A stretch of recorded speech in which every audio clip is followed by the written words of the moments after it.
ராமராமா, சனிக்கிழமை மே மாதம் 9ஆம் தேதி, பராபவ வருஷம் சித்திர மாதம் 26ஆம் தேதி, சப்தமி திதி, கார்த்தால 10:43 வரை, பின்பு அஷ்டமி திதி, ஸ்ரவண நட்சத்திரம், அதாவது திருவோணம், சுப்ரயோக, பவகரணம்.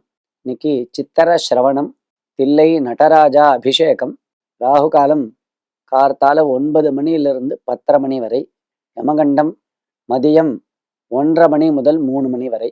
தர்ப்பணத்தில் ஏன் எள் பயன்படுத்துகின்றோம்? வேறு தானியங்களை பயன்படுத்த கூடாதா? அதாவது பிதர்களுக்கு சில வஸ்துக்கள்லாம் மிகவும் பிரியமானது அப்படின்னு சாஸ்திரம் சொல்லிடுத்து. மகாவிஷ்ணுவனுடைய சரீரத்திலிருந்து இந்த திலம் எனப்படக்கூடிய எள்ளானது உண்டாச்சு அப்படின்னு சாஸ்திரம் சொல்றது. மகாவிஷ்ணு சரீராத் உத்பூதாக திலாக பாபஹராக அப்படின்னு சொல்லப்படுறது. மகாவிஷ்ணுவனுடைய சரீரத்திலிருந்து உண்டாச்சான் இந்த எள்ளு, கருப்பெல்லு இருக்கே, அதை பிதர்களுக்கு அவ்வளவு பிரீத்தி. அதை வச்சுண்டு திலோதகம் அப்படின்னு இந்த திலத்தை வச்சு தர்ப்பணம் பண்ணணும். இதை எப்படி எடுத்து எப்படி தர்ப்பணம் பண்ணணும்னா சாஸ்திரம் சொல்றது.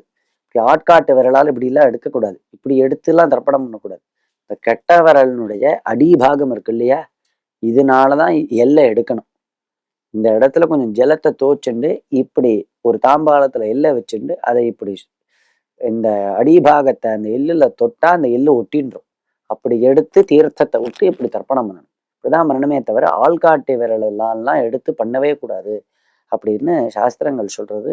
அதனால ரொம்ப ஜாக்கிரதையா எடுத்து பண்ணணும். அப்படி திலோதகத்தினால தர்ப்பணத்தை பண்ணிவிட்டா பித்திருக்கள் மிகவும் பிரீத்தி அடைகிறா அப்படின்னு சொல்றது. அதே மாதிரி தில தானம், எள்ள தானம் பண்றது எவ்வளவு பெரிய பாப்பமா இருந்தாலும் அது போயிடும். எள்ளு தானம் பண்ணினா, தில தானம் பண்ணினா.